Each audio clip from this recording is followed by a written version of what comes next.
আপনারা কি বিশ্বাস করবেন যদি বলি শ্রী চৈতন্য মহাপ্রভুর অন্তর্ধান রহস্য পুরোপুরি একটা সাজানো গল্প। পুরীর জগন্নাথ মন্দিরে শ্রী চৈতন্য মহাপ্রভুকে খুন করা হয়েছিল। কি শুনেই চমকে উঠলেন তো? হ্যাঁ, ঠিকই শুনছেন। আজ জগন্নাথ মন্দিরের এক রোমহর্ষক গল্প শোনা যাক। তবে দীঘা নয়, এই গল্পের প্রেক্ষাপট পুরীর জগন্নাথ ধাম। এখানেই নাকি খুন হয়েছিলেন চৈতন্যদেব। হ্যাঁ, বাংলা যাকে চেনেন মহাপ্রভু হিসাবে। ভাবছেন কি সব বলছি, চৈতন্যদেব তো পঞ্চভূতে বিলীন হয়ে গিয়েছিলেন। কিন্তু না, বহু ঐতিহাসিক এবং গবেষক বিশ্বাস করেন চৈতন্যদেবকে আসলে খুন করা হয়েছিল। কারা খুন করেছিলেন, কিভাবে, সব বলছি। নমস্কার, আপনারা দেখছেন দ্য আনসিন স্টোরি চ্যানেল। আজ আমরা আরেকটি নতুন ভিডিও নিয়ে চলে এসেছি। ভিডিওটি অবশ্যই শেষ পর্যন্ত দেখতে থাকুন। ভালো লাগলে অবশ্যই লাইক এবং কমেন্ট করে দিন। তাহলে চলুন জেনে নেওয়া যাক।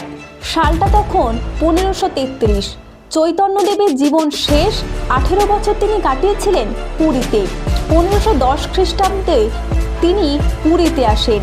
1533 খ্রিস্টাব্দে মারা যান। মাঝের কয়েকটা বছর দাক্ষিণাত্যে কাটিয়েছিলেন মাত্র। 1533-এর 29শে জুন চৈতন্যদেবের মৃত্যু হয়। কিভাবে?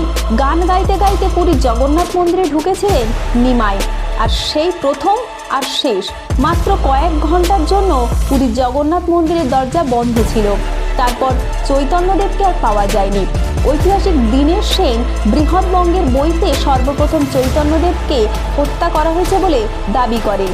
তিনি সেদিনের বর্ণনা দিতে গিয়ে বলেন, রাত 8টা নাগাদ মন্দিরের দরজা খুলে পাণ্ডারা বলেন মহাপ্রভু স্বর্গে গমন করেছেন, তাহার দেহ আর কোনো চিহ্নও নাই। অনেকেই বলেন যেটুকু সময় মন্দিরের দরজা বন্ধ রাখা হয়েছিল তার মধ্যেই মন্দিরের ভেতরে চৈতন্যদেবকে সমাধি দেওয়া হয়। কেন খুন হয়েছিল মহাপ্রভু? হিন্দু ধর্মের গোড়ামিকে অস্বীকার করে জাতপাতের ঊর্ধ্বে কথা বলতেন বৈষ্ণব ধর্মের প্রবর্তক মহাপ্রভু। ক্রমেই তার জনপ্রিয়তা নাকি স্বয়ং জগন্নাথ দেবের চেয়েও বেশি হয়ে যায় পুরীতে।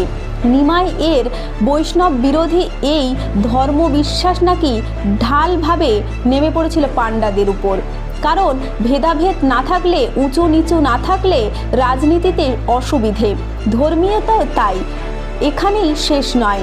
এই ঘটনার 450 বছর পার হয়ে যাওয়ার পরেও চৈতন্যদেবের হত্যার কিনারা করতে গিয়ে গবেষক জয়দেব মুখোপাধ্যায়ের রহস্যজনক মৃত্যু হয় পুরীতেই। সরকারি নথিতে তার আত্মহত্যা হিসাবে দেখানো হলেও স্থানীয়রা অনেকেই বলেছেন খুন করা হয়েছিল জয়দেব বাবুকেও। কেন চৈতন্যদেবকে খুন করা হয়েছিল? গবেষণায় তা প্রমাণিত হলেও বদলে যেতে পারে 500 বছরের ইতিহাস। তার সঙ্গে জুড়ে থাকা ধর্ম এবং রাজনীতি অথবা ধর্ম নিয়ে রাজনীতি। পুরীর জগন্নাথ মন্দিরের পাণ্ডারা নাকি গর্ব করে বলে, আমাদের পূর্বপুরুষেরা চৈতন্যদেবকে খুন করেছিল। হিন্দু ধর্মের জাঁকজমক আর পুরোহিততন্ত্র বিলুপ্ত করতে শ্রী চৈতন্যদেব যে হিন্দু ধর্ম সংস্কার করতে চেয়েছিল তা কার্যত ব্যর্থ হয়েছে। ধর্ম সংস্কার আসলে কখনই সম্ভব নয়।